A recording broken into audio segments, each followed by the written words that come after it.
اکرمکم عند اللہ اتقاکم، تم میں سب سے زیادہ اللہ کے نزدیک عزت والا وہ ہے جو سب سے زیادہ اللہ سے ڈرنے والا ہو۔ تقوی کی بنیاد پر عزت اور کا فیصلہ ہوتا ہے۔ تو ایک تو یہ ہے، مگر جہاں یہ بات ہے اسلام کی طرف سے، وہاں یہ بھی ہے کہ رشتے اور ناطے میں اس کی رعایت ہو کہ بھئی ہم پلہ ہوں۔ اس کی وجہ یہ نہیں ہے کہ اسلام ایک طرف یہ ہدایت دیتا ہے، دوسری طرف یہ بھی سکھلاتا ہے، بلکہ یہ کہ یہ سیکھ لو، مگر اس کے ساتھ جب تک نہیں سیکھ سکے، جب تک کہ رشتے اگر ایسی طرح ہو گئے تو رشتے تو آج ہیں، کل کو اگر ٹوٹ گئے تو کیا ہوگا؟ اسلام یہ چاہتا ہے کہ رشتہ ہمیشہ کے لیے ہو، نکاح کسی بھی وجہ سے رشتہ ٹوٹنے نہ پائے، یہ بھی اسلام کے گویا ایک تھنکنگ ہے۔ تو مگر میں یہ عرض کر دوں، ابھی آپ کو اطمینان نہ ہو رہا ہوگا، میں یہ عرض کروں، کفاءت محض برادری کی برابری کا نام نہیں تھا کسی بھی اعتبار سے۔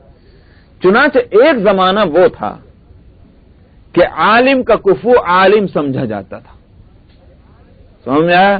دیندار کا کفو دیندار سمجھا جاتا تھا۔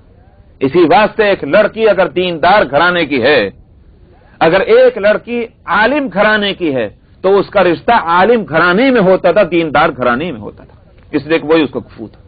اس سے کوئی مطلب نہیں کہ اس کا خاندان کون سا ہے، خاندان کو نہیں دیکھتے تھے، دیکھتے یہ تھے کہ موجودہ کرنٹ پوزیشن جو ہے ان کی کیا ہے، یہ بات دیکھی جائے۔ مثال کے طور پر اگر کسی جگہ آپ دیکھیں، بھئی زمیندار جو ہیں زمینداروں میں شادیاں کرتے ہیں، لینڈ لارڈ میں، اور بزنس مین میں شادیاں کرتے ہیں۔ اگر یہ کسی وقت رواج ہو جائے تو فقہی اعتبار سے اس کو ایکسپٹ کیا جائے گا، کیوں؟ مطلب یہ ہے کہ برابری میں ہو، کسی وقت یہ احساس نہ ہو لڑکی کو کہ صاحب میں غلط لوگوں میں آ گئی ہوں، میں کچھ دلیل بن رہی ہوں، یا میں اوپر والوں میں آ گئی ہوں، یا لڑکا یہ سمجھے کہ ہمارے اندر کوئی اونچے خاندان کی آ گئی ہے جس سے نہ برابری ہو۔ تو حاصل یہ ہے کہ کفاءت جو ہے وہ ہے برابری کے معنی میں۔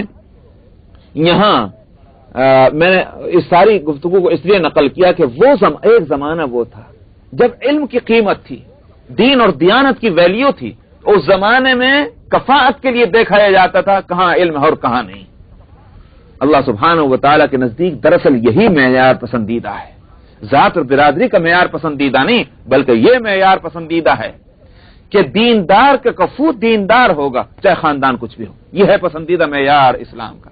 اسی واسطے نبی کریم صلی اللہ علیہ وسلم نے فرمایا تنکح المرأۃ لاربعین، فرمایا کہ ایک لڑکی کی شادی جو ہے، ایک عورت کی شادی 4 باتوں کی وجہ سے ہو سکتی۔ وہ کیا؟ فرمایا کہ لی جمالہا، ایک تو یہ کہ خوبصورتی دیکھ کر، بھائی بہت خوبصورت ہے شادی ہو جانی چاہیے، ایک سبب یہ ہو سکتا ہے۔ ولی مالہا، اور فرمایا مال کی وجہ سے بھی شادی ہو سکتی ہے، بھائی بہت مال ہے، مال آئے گا اس کے ساتھ میں، لہذا شادی کر لو، ایک دوسرا سبب یہ ہے۔ فرمایا کہ ولی کمالہا، اور اس کے کمال کی وجہ سے، یا ولی حسبہا، خاندان کی وجہ سے، کہ بھئی خاندان جو ہے بہت اونچا ہے، ان کے خاندان میں فلانے خان بہادر گزرے ہیں اور فلانے منسٹر ہوئے ہیں اور فلانی بات، اس وجہ سے۔ فرمایا کہ ولی دینہا، اور ایک چیز جس کی وجہ سے شادی کی جا سکتی ہے وہ ہے دین، لڑکی دیندار ہے کہ نہیں۔ آپ نے فرمایا فاظفر بذات الدین تربت یداک ابا ہریرہ، آپ نے فرمایا اے ابو ہریرہ تیرے ہاتھ مٹی میں مل جائیں، تو دین والی سے شادی کر کے اپنے کو کامیاب کر لیجئے۔ محاورہ ہے ہاتھ مٹی میں مل جانے کا، سمجھ میں آیا؟ یہ اردو کے اندر یہ محاورہ استعمال نہیں ہوتا، عربی کا محاورہ ہے۔ ہمارے یہاں کہہ دیتے ہیں ارے تیرا بھلا ہو جائے، سمجھ میں آیا؟ بہت پیار میں کسی کو کہا کرتے تھے پرانی عورتیں ارے تیرا منہ کالا ہو جائے، سمجھ میں آیا؟ نہیں، ایک محاورہ تھا، تو لاڈ پیار میں کہتے ہیں۔ ایسے ہی گویا عربی کے محاورے ہیں، تربت یداک، تیرے ہاتھ مٹی میں مل جائیں ابو ہریرہ، اپنا رشتہ تو دیندار سے کر کے اپنی زندگی کو کامیاب بنا لینا۔ معلوم ہوا کہ یہ معیار جو ہے پسندیدہ ہے۔ تو قرآن پاک میں یہاں فرمایا انہ عمل غیر صالح، یہ تیرا بیٹا جو ہے تیرا اہل نہیں، کیوں؟ اس لیے کہ اس کا عمل درست صحیح نہیں ہے۔ تو کہاں پیغمبر کا عمل اور کہاں اس کافر کا عمل؟ فلا تسألنی ما لیس لک بہ علم، اور یہ بات کوئی معمولی نہیں ہے جس کو میں ہمیشہ کہا کرتا ہوں اور مجھ سے لوگ شکوہ کرتے ہیں، میرے کانوں تک وہ شکایت پہنچتی، ارے مولوی صاحب تو بہت سخت ہیں، بڑی سخت باتیں کرتے ہیں، سمجھ میں آیا؟ یہ تو بڑے ٹف ہیں۔ تو قرآن کو بھی کہیے، قرآن بھی بڑا ٹف ہے، علمیہ کو بھی فرمائیے کہ علمیہ بڑے ٹف ہیں۔ یہ بات جو ہے باپ اپنے بیٹے کی سفارش کر رہا تھا، ہم اپنے اس معیار کے اعتبار سے دیکھیں کون سا غلط تھا. لیکن اللہ تعالیٰ فرماتے ہیں فلا تسألنی ما لیس لک بہ علم، مجھ سے تو اس بات کا ہرگز سوال نہ کر جس کا تجھے علم نہیں. انی اعظک ان تکون من الجاہلین، میں تجھے نصیحت کرتا ہوں تو جاہلوں میں سے نہ ہو جائے. کس کو کہا جا رہا ہے؟ جلیل القدر پیغمبر کو کس بات پر کہا جا رہا ہے؟ اپنی بیٹے کی سفارش کر رہے تھے.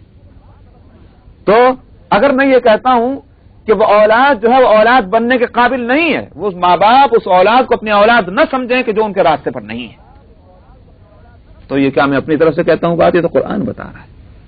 تو اللہ فرما رہے ہیں یہ معیار پیغمبر کو دیا، تو پیغمبر کو جو یہ خطاب کیا جا رہا ہے کس بات سے کیا جا رہا ہے؟ اس بات کو کیوں نقل کیا جا رہا ہے؟ بہت سے لوگ مر گئے تھے، بہت سے لوگ اس طوفان میں آ گئے تھے. اگر ابن نوح ہی چلا گیا تو کون سی بڑی بات تھی، لیکن یہ کئی آیتیں کیوں اس میں خرچ کی جا رہی ہیں؟ سمجھ میں آئی نہیں بات؟ یہ اسی واسطے کہ ہمیں اور آپ کو سمجھانے کے لیے کہ اولاد کی محبت اپنے دل میں ایمان سے زیادہ مت بڑھا دینا. ایمان کی قیمت ہونی چاہیے اس سے زیادہ اور کوئی اور چیز کی نہیں. اور دیکھ لیجئے کہ صحابہ نے یہی معیار اپنا لیا تھا.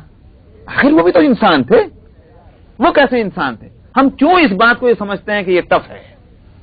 بے شک اگر ٹف ہے تو ہو، لیکن ایمان جو ہے وہ اتنی ایسی چیز ہے جس کو نہیں چھوڑا جا اور چیزوں کو چھوڑا جا سکتا.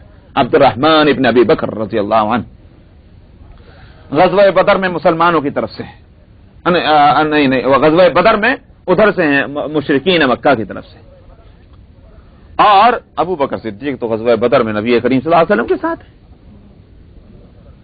اب بعد میں مسلمان ہو گئے صاحبزادے، غالباً عبد الرحمن ہی ہیں یا دوسرے کوئی ایک بیٹے، بہرحال ان کا بیٹا کا مجھے یاد ہے، ابو بکر صدیق رضی اللہ عنہ بعد میں مسلمان ہوئے. تو مدینہ منورہ میں آئے اور کہنے لگے ایک روز ابا جان بدر کی لڑائی میں کئی موقع ایسے آئے کہ آپ میرے نشانے پر تھے، بڑی آسانی سے حملہ ہو سکتا تھا، مگر میں طرح دے گیا کیونکہ آپ میرے ابا تھے.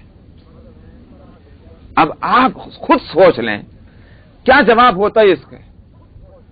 میں اور آپ اس جگہ ہوتے تو کیا کہتے؟ شاباش بیٹے، تو نے واقعی بڑا اچھا کیا، اللہ کا شکر کہ میں بھی بچا تو بھی بچا.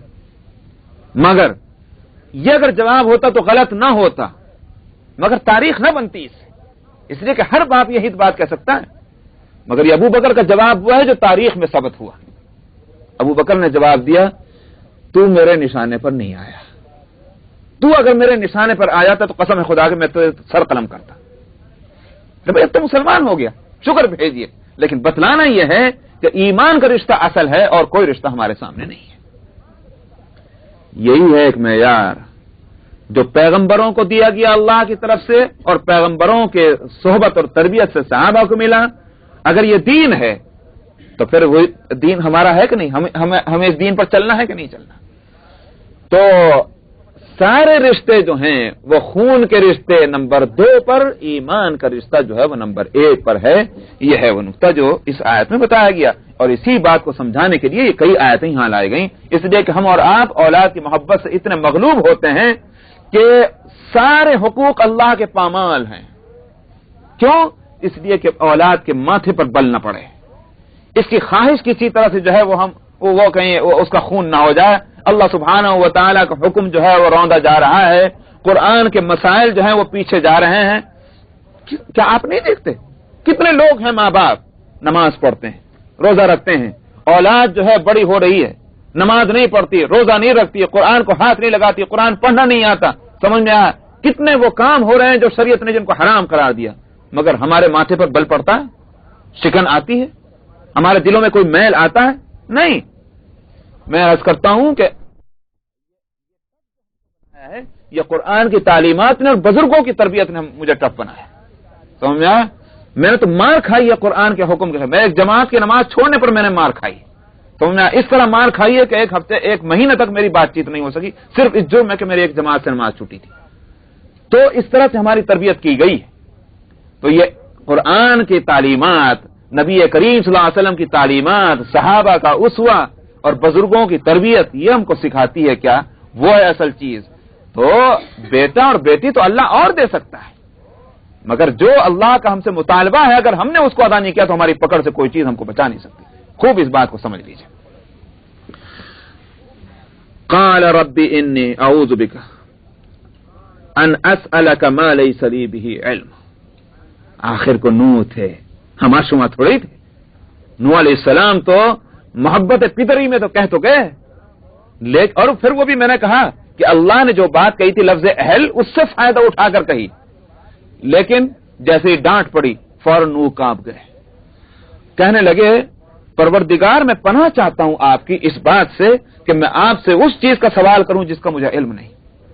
مجھے اس حقیقت کا علم نہیں تھا، میری نظر اس پہلو پر نہیں تھی، میں پناہ چاہتا ہوں آپ کی. وَإِلَّا تَغْفِرْ لِي وَتَرْحَمْنِي أَكُن مِّنَ الْخَاسِرِينَ. خداوندہ اگر آپ نے میری مغفرت نہ فرمائی اور میرے اوپر مہربانی کی نظر نہ کی تو میں تو خساروں والوں میں سے ہو جاؤں گا. سمجھا؟ جس کو میں اگر ذرا اپنے الفاظ میں کہوں، بھاڑ میں جائے یہ بیٹا، مجھے تو آپ کی عنایت چاہیے. ٹھیک یہ اس پر مجھے وہ بات یاد آ رہی کہ نبی کریم صلی اللہ علیہ وسلم طائف سے جب تشریف لا رہے ہیں اور طائف والوں نے جو آپ کی خیر مقدم جس طرح سے کیا وہ آپ کو معلوم ہے کہ بدن لہو لہان ہو گیا. وہ جو آپ کی بات ہے اس وقت وہ کہیں سیرت کی کتاب میں سے آپ نکال کر دیکھ لیں. ایک طرف تو وہی بشری تقاضا ہے، خداوندہ کن کے حوالے کر دیا مجھے، ان کے جو مجھ پر مہربانی کرنے کو تیار نہیں، دشمن کے مجھے حوالے کر رہے ہیں اللہ میاں. ایک طرف تو یہ بشریت ہے، سمجھ میں آیا کہ ایک انسان کے جسم اور روح کو جو تکلیف پہنچنی چاہیے وہ پہنچی، اس کا احساس ہے نبی کو. نبی بے حس نہیں ہے، نبی کے پورے احساسات اسی طرح بیدار ہیں جس طرح ایک تندرست اور ایک سمجھدار انسان کے احساسات ہوا کرتے ہیں. مگر اسی کے ساتھ میں یوں بھی کہہ رہے ہیں آخر اس پر ہے، یوں کہ یہ کہ اینڈ جو ہو رہی ہے اس بات کی وہ اس پر ہو رہی، خداوندہ اگر آپ راضی ہیں تو مجھے بھی کوئی فکر نہیں. اس پر اینڈ ہے، سمجھ میں آیا؟ یہ بات بڑی اہم ہے. اگر آپ راضی ہیں تو مجھے کوئی بھی فکر نہیں، کچھ بھی گزر جائے. تو یہاں یہ ہے نوح علیہ السلام فرماتے ہیں کہ وَإِلَّا تَغْفِرْ لِي وَتَرْحَمْنِي أَكُن مِّنَ الْخَاسِرِينَ. بیٹا جائے بھاڑ میں، مجھے تو آپ کی خوشنودی اور آپ کی مغفرت اور مہربانی چاہیے، یہ نہ ملی تو پھر میں کس کام کرے گی. تو یہ ہوئی اس واقعے کی پوری نوعیت. وہاں جو میں نے کہا تھا کہ وَلَا تَكُن مَّعَ الْكَافِرِينَ، وہ جو ہے میں نے گزشتہ ہفتے آیت نمبر 42 کا جو ختم پر وَلَا تَكُن مَّعَ الْكَافِرِينَ، نوح علیہ السلام نے اپنے بیٹے کو خطاب کرتے ہوئے جو کہا تھا کافروں کے ساتھ مت ہو. وہ اس لیے کہ بعض یہاں آیت سے تو یہ معلوم ہوتا ہے، سمجھ میں آتا ہے بیٹا کافر تھا، لیکن بعض حضرات کہتے ہیں یہ ہیں، اور جب کافر تھا سوال اس سے پیدا ہوتا ہے کہ کافر تھا تو نوح علیہ السلام کافر کی سفارش کر کیوں رہے تھے، یہ ایک سوال پیدا ہوتا ہے. اس کا بعض لوگوں نے جواب یہ دیا ہے کہ دراصل بیٹا جو ہے کھلا کافر نہیں تھا، بلکہ اس کی پوزیشن ایسی تھی جیسے منافق. نبی کریم صلی اللہ علیہ وسلم کے زمانے کے منافق تھے، آپ ان کے ساتھ معاملہ کیسا کرتے تھے مسلمانوں کا سمجھنا. یہاں تک کہ عبداللہ بن ابی جو سردار تھا منافقین کا، اس کی نماز جنازہ تک پڑھنے چلے گئے آپ. اس کا انتقال ہوا تو اس کے کفن کے واسطے اپنا پہرن اپنا کرتا آپ نے نکال کر دے دیا. سارے معاملات ان کے ساتھ ایسے ہی کرتے تھے جیسے مسلمانوں کے ساتھ. نہیں کہہ رہے وَلَا تَكُن مَّعَ الْكَافِرِينَ، تو کافروں کے ساتھ مت ہو. اس سے یہ بات نکل سکتی ہے کہ بیٹا کافر نہیں تھا لیکن مسلمان بھی نہیں تھا کھلے طور پر، ورنہ تو بچ جاتا. تو بچا اس لیے نہیں کہ مسلمان نہیں تھا، اور نوح علیہ السلام نے سفارش اس لیے کہ کھلا کافر نہیں تھا. لیکن میں یہ کہتا ہوں کہ اگر کھلا کافر بھی ہو تو کہا جائے گا کہ نوح علیہ السلام ایک بشری محبت فطری محبت کا جو ایک تقاضا ہے اس کے تحت آپ سفارش کر رہے تھے، اور وہ بھی اللہ سبحانہ و تعالیٰ کا جو لفظ ہے اہل، اس سے فائدہ اٹھا کر سفارش کر رہے تھے. لیکن اللہ سبحانہ و تعالیٰ نے دوسرا معیار نوح علیہ السلام کو دیا کہ یہ معیار جو ہے محبت کا اور رشتے کا یہ نہیں بلکہ یہ ہے یہ دین اور دیانت. تو اس لیے کوئی اس میں اشکال نہیں ہوتا. واللہ اعلم. قیل یا نوح اهبط بسلام منا وبرکات علیک وعلی ممن معک. اس کے بعد کہا گیا اے نوح اتر جا سلامتی کے ساتھ ہماری طرف سے. اب امن ہے، خطرہ ختم، جو عذاب کی صورت تھی وہ ختم ہو گئی ہے. اب ہماری طرف سے امن اور سلامتی کے ساتھ اتر جا. وبرکات علیک، اور تیرے اوپر اور تیرے ساتھ جو قومیں ہیں ان کے اوپر ہماری طرف سے برکتیں. اس برکتوں کے ہونے کے کیا معنی ہوئے؟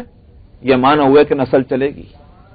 اسی واسطے بعض مفسرین کا کہنا یہ ہے کہ یہ جو تاریخ کے اندر اور بائبل میں یہ بات آتی ہے، بائبل ہی اس تاریخ کا اور ہسٹری کا سورس ہے، کہ آگے کی نسل جو چلی وہ حضرت نوح علیہ السلام کے 3 بیٹوں سے چلی، ایک کا نام سام تھا، ایک کا نام یافس تھا، ایک کا نام حام تھا، تو یہ 3 بیٹوں سے آگے نسل چلی۔ اسی بات سے حضرت نوح علیہ السلام کو آدم ثانی بھی کہا جاتا ہے، کیونکہ انہی کے نسل سے آگے گویا یوں کہیے کہ ایک انسانیت پھیلی۔ لیکن یہاں معلوم ہوا کہ حضرت نوح علیہ السلام کے گھر والے تو بچے ہی، آپ کے ساتھ ایمان والے بھی تو تھے، وہ بھی تو بچے کشتی کے اندر۔ تو جیسی برکتیں حضرت نوح علیہ السلام کے لیے ہیں اس آیت میں، جو ایمان والے ہیں ان کو بھی شریک کیا گیا اس برکت کے اندر۔ تو اگر نسل نوح علیہ السلام کی چلی اور لوگوں کو بھی چلی ہوگی، مگر قرآن پاک میں ایک جگہ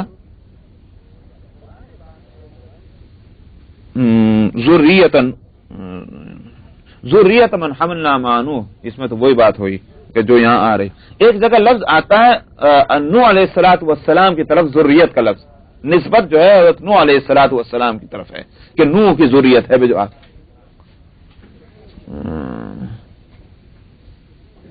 کیا ہے وہ آیت،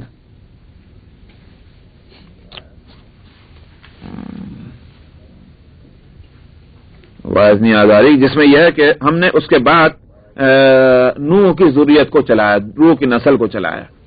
اس سے بعد لوگوں نے یہ سمجھا کہ بس حضرت نوح علیہ السلام کی نسل، تو وہ ایسا ہے کہ مومنین کی نسل بھی چلی اور نوح علیہ السلام کی نسل بھی چلی، مگر چونکہ مومنین کے مقابلے میں قابل تذکرہ جو ہیں وہ نوح علیہ السلام ہی ہو سکتے ہیں، ان کا ذکر کافی سمجھا گیا۔ یہ ایسا ہے مثال کے طور پر،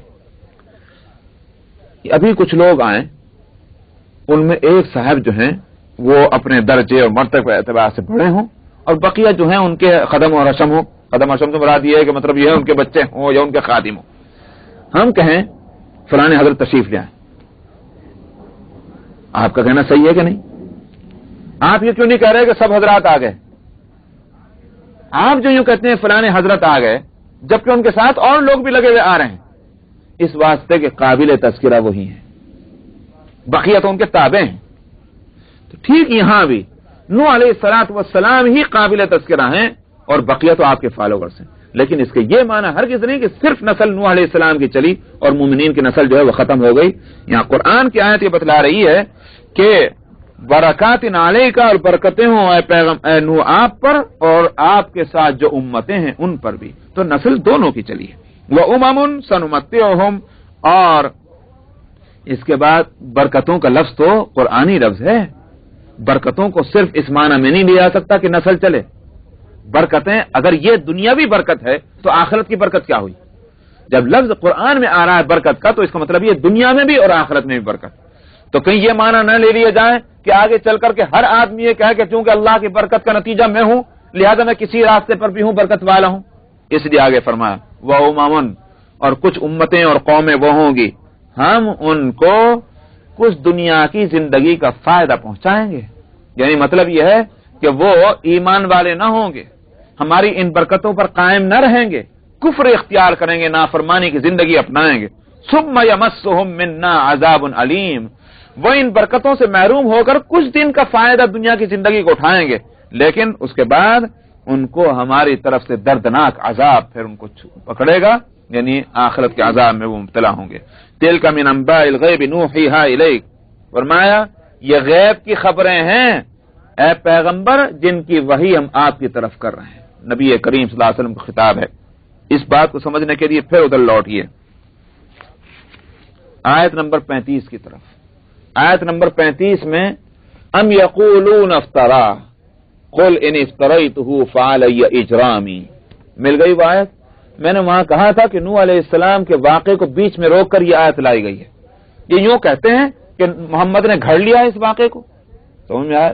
تو وہاں جواب دیا گیا تھا کہ جواب ان کو دے دو کہ اگر میں نے گھڑا ہے تو میں مجرم ہوں گا، اور اگر میں نے گھڑا نہیں ہے یہ اللہ کی طرف سے تو تم سمجھ لو کہ اس کا انکار کا نتیجہ کیا نکلے گا۔ وہاں یہ جواب دیا تھا، یہاں اسی کو کہا جائے تِلْكَ مِنْ أَنْبَاءِ الْغَيْبِ نُوحِيهَا إِلَيْكَ، یہ گھڑی ہوئی باتیں نہیں ہیں، یہ تو ہم نے بذریعہ وہی ہم نے غیب کی بات تم کو بتلائی، کسی کو معلوم نہیں ہے یہ واقعات۔ چنانچہ آج بھی دیکھ لیں بائبل کے اندر